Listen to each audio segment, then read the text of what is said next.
Wahai Bapak Kapolri Jenderal Listio, kenapa sih anak buahmu masih arogan? Ya Pak, kita mau pengajian tapi dipersulit. Itu kenapa Pak? Kita mau doain negeri ini biar selamat loh Pak. Bapak tahu sendiri kan negeri ini banyak musibah karena banyak orang arogansi di negeri ini. Tapi kenapa dihalang-halangi? Stop arogansi anak buahmu Pak. Pecatin saja anak buahmu, terutama. Semangat Pak, semangat. Masih semangat Pak. Ayo semangat. Pak, itu tolong ditindak dong aparat Bapak yang di Bogor itu pada kurang ajar sama umat Islam. Orang pengajian di Sabar Pak, sabar. Sabar Pak. Kita mau sabar. Pak, bukan mau bikin kerusuhan. Sabar. Orang sabar disayang Allah. Baiklah teman-teman, tadi adalah cuplikan ketika ada seseorang ini berteriak-teriak seolah-olah, wahai aparat, segala macam dia dengan membawa-bawa aparat. Kenapa kok bisa orang pengajian ini dibubarkan, dilarang, bahkan isunya sampai aparat itu mengintimidasi ketika ada seseorang ingin berceramah di suatu tempat. Permasalahannya begini, ini orang-orang seperti ini dari dulu adalah menggiring, membuat sebuah narasi.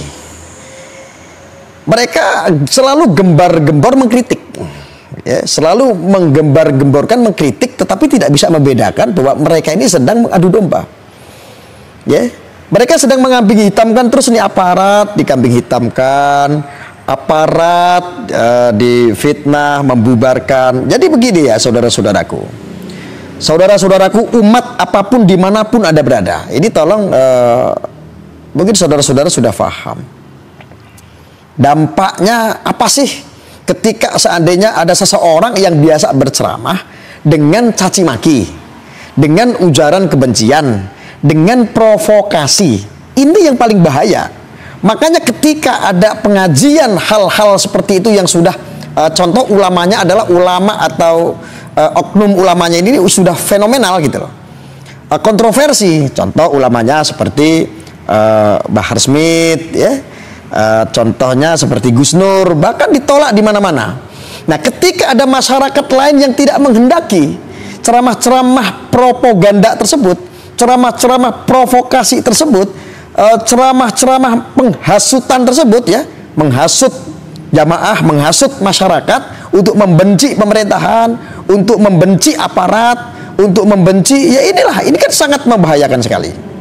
Jadi ada sekelompok masyarakat, ada beberapa masyarakat pun pasti mengadu kepada pihak aparat, pihak kepolisian. Pak, tolong itu jangan dikasih panggung Pak. Si A, si B ini biasa bikin provokasi Pak, biasa bikin kontroversi Pak dalam ceramah-ceramahnya. Condong kepada provokator, memprovokatori, condong kepada hujatan, ujaran-ujaran kebencian. Lah, inilah yang akan diatensi oleh aparat. Jadi ketika pihak kepolisian ini mendapatkan laporan dari masyarakat, maka ini menjadi sebuah atensi sehingga polisi ini kadang-kadang tidak memberikan izin. Ya, makanya penting sekali ini untuk Menak juga nih. Penting sekali Menak mengeluarkan sertifikasi bagi mereka pendakwah. Pendakwah ini harus ada sertifikasinya seperti di Timur Tengah, di Arab saja. Kalau mereka tidak punya izin untuk berdakwah, tidak akan diizinkan untuk berdakwah. Ini di Arab loh. Di Indonesia ini kebebasan berdakwah ini disalahgunakan oleh oknum-oknum sehingga tidak bisa membedakan ketika mereka ini teriak-teriak atas nama umat, tetapi malah mengujar kebencian, memprovokasi umat untuk membenci satu sama lain. Ini membahayakan untuk keutuhan bangsa Indonesia. Lalu ketika polisi bertindak tidak memberikan izin atau melarang mereka untuk berceramah, karena memang kejadiannya sudah berkali-kali mereka itu bikin ceramah-ceramah yang tidak baik, provokasi intinya. Nah, inilah dilarang ini oleh aparat atau di luar aparat mungkin ada organisasi keagamaan pun ikut melarang. Contohnya seperti Banser, ya. Ini mereka tidak menghendaki karena apa? Memang provokasi setiap ceramah. Nah, ini artinya saudara-saudara, tujuannya supaya kondusif. Ini sangat membahayakan ketika ceramah itu diberikan izin, diberikan panggung, akhirnya teriak-teriak ujaran kebencian, provokasi umat, bawa-bawa umat, atas nama umat, atas nama Islam. Jadi akhirnya ya yang dikambing hitamkan pastinya aparat membubarkan, padahal tidaklah mungkin seorang aparat kepolisian membubarkan ceramah-ceramah keagamaan. Tidak mungkin sayang, tidak mungkin. Kalau seandainya ada aparat membubarkan tanpa ada sebab, tanpa ada permasalahan, tanpa ada indikasi pelanggaran hukum, tiba-tiba dibubarkan, ini polisi bukan polisi lagi namanya. Ini namanya oknum bajingan, dan ini musuhnya polisi. Aparat ini tegak berdiri netral ini untuk mengayomi masyarakat. Tidak ada sayang ya, tidak ada. Ini semua adalah narasi-narasi untuk mengadu domba supaya apa? Supaya masyarakat ini ditanamkan kebenciannya terhadap para aparat. Penegak-penegak hukum ini dibikin narasi, mereka membuat narasi untuk membenci aparat-aparat penegak hukum. Ini bahaya orang-orang seperti ini yang selalu mengatasnamakan umat. Ini kelompok-kelompok bajingan yang berjubah agama. Hati-hati saudara, hati-hati. Nah ini ada satu lagi nih. Kita lihat lagi nih, satu lagi nih. Ya.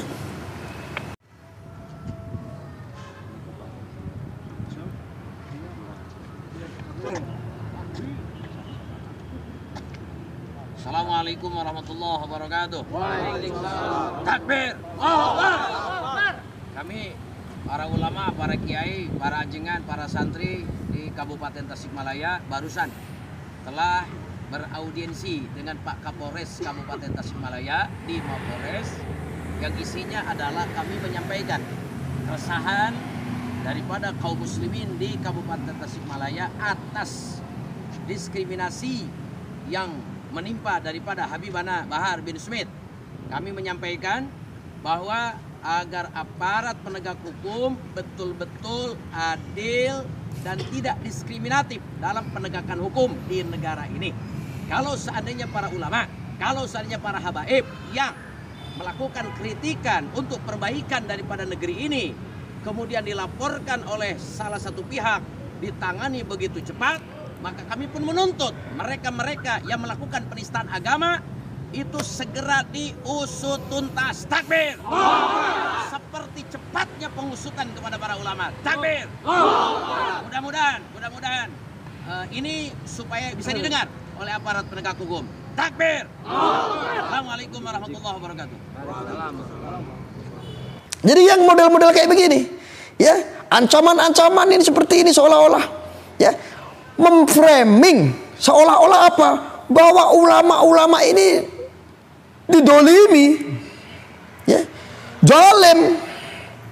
Padahal harusnya ini tahu. Mereka selalu mengatasnamakan para ulama, para ajengan, para kiai. Ajengan mana, kiai mana? Terus bagi orang yang menistakan agama siapa yang menistakan agama? Harusnya ini Bapak Kiai ini yang tadi yang ngomong ini harusnya menyebutkan siapa yang menistakan agama, siapa sebutkan. Ada tidak?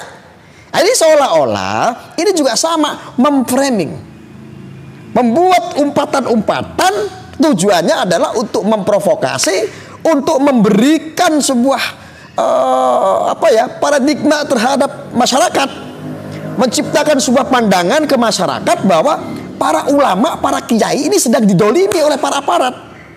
Kepolisian ini tidak adil, seolah-olah seperti itu. Ini bohong sayang. Umat jangan mau diatasnamakan hal orang-orang yang punya kepentingan seperti ini. Kalau mereka tidak melakukan pelanggaran hukum, tidaklah mungkin ditangkap. Apalagi kasusnya Bahar Smith sudah jelas, sudah ada deliknya. Itulah fungsinya kita semuanya mengacu kepada undang-undang KUHP. Ketika ada pelanggaran hukum ya diproses. Ketika ada nilai ada yang melanggar hukum yang katakanlah orang-orang yang kata Anda ini adalah orang-orang yang pro terhadap pemerintah, laporkan. Lalu Anda selalu beralasan, mereka kalau dilaporin kebal katanya. Kata siapa kebal?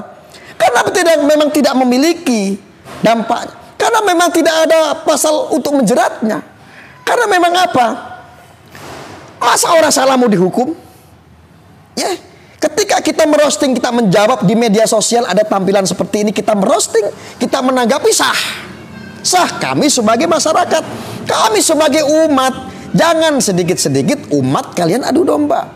Umat kalian bentur-benturkan. Kalian selalu mengatasnamakan umat. Salah ini. Ini orang-orang seperti ini, Bayai, mohon maaf ya. Bayai, mohon maaf. Anda tidak betul itu bilang seperti itu. Ini memprovokasi juga. Ya, ada yang menistakan agama segala. Ada jihad nggak kayak begitu ya. Jihad tidak seperti itu ya. Oke? Jihad tidak seperti itu. Ya. Maka untuk bapak-bapak aparat kepolisian tetap jangan pernah terintervensi atau dengarkan dari narasi-narasi di media orang-orang yang seperti ini. Kenapa? Orang-orang seperti ini membahayakan untuk bangsa. Jadi Bravo Polri sikat terus. Nggak usah pandang bulu siapapun dia. Sekalipun dia mengatasnamakan agama, sekalipun dia mengatasnamakan sebagai cucu Nabi sekalipun, tabrak Pak. Ya. Tabrak, nggak usah pandang bulu. Pokoknya untuk Polri, bravo, ya.